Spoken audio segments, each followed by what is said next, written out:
ધ્રાંગધ્રાના નવયુગ road ઉપર આવેલા જલારામ ઇલેક્ટ્રોનિકની દુકાનમાંથી ધોળા દિવસે ચોરીની ઘટના. રોકડ રકમ 45,000 તથા 3 મોબાઈલ મળી 51,000ના મુદ્દામાલની ચોરી. દુકાનદાર દ્વારા પોલીસ ફરિયાદ કરી ચોરને પકડી પાડવા કરી માંગ.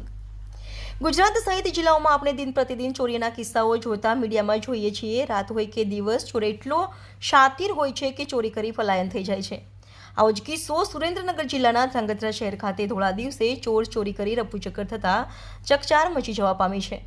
ધ્રાંગધ્રા નવયુગ રોડ ઉપર આવેલા જલારામ ઇલેક્ટ્રોનિક્સની દુકાનમાં માલિક જોગેશભાઈ મહેન્દ્રભાઈ ઘેલાણી દ્વારા નોંધાવેલ ફરિયાદ મુજબ બપોરના 1:15 વાગ્યાના અરસામાં તેઓ દુકાનનું અડધું શટર બંધ કરી ઘરે જમવા ગયેલ હોય.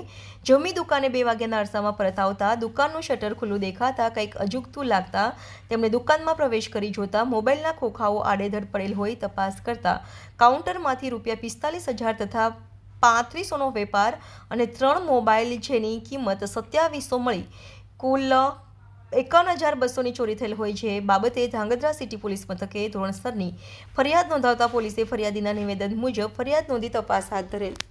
Bureau report Rutulkumar Dhamecha, Dhrangadhra. મારું નામ જોગેશ મહેન્દ્રભાઈ ઘેલાણી છે. ધ્રાંગધ્રામાં નવી રોડ ઉપર જલારામ ઇલેક્ટ્રિક એન્ડ મોબાઈલ નામથી મારી દુકાન છે. મારી દુકાન મારા દાદા વખતથી આ જગ્યાએ છે. આજ રોજ બપોરે 1:15 વાગે હું પેશાબ ટોયલેટ જવા તથા ત્યાંથી ચા પીવા ગયેલ. ત્યાંથી સમય થતાં હું ઘરે જમવા જવા માટે નીકળી ગયેલ. ત્યારે મારી દુકાનનું અડધું શટર ખુલ્લું હતું.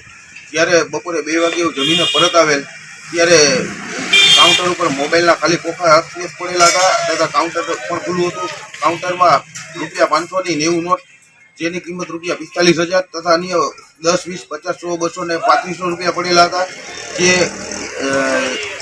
કાઉન્ટર ખુલ્લું હતું ને ચેક કરતા ₹48,500 નહોતા તથા 3 મોબાઈલ જેમાં 2 આઈટેલ કંપનીના હતા તથા એક જીઓનો રિપોર્ટ મોબાઈલ હતો જેની કિંમત ₹2700 3 મોબાઈલની થાય છે. ટોટલ ₹51,200ની મારી દુકાનમાં બપોરે થોડા દિવસે ચોરી થયેલ છે. ધ્રાંગધ્રામાં આવા ચોરીના બનાવ અવારનવાર બને છે. તો આ બાબતે હું તંત્રને વિનંતી કરું કે આ બાબતે તાત્કાલિક તપાસ કરે અને આવા જે ચોર છે એને પકડે જેથી આવા ચોરીના બનાવ થોડા દિવસે અટકે. જય ભારત, જય હિન્દ.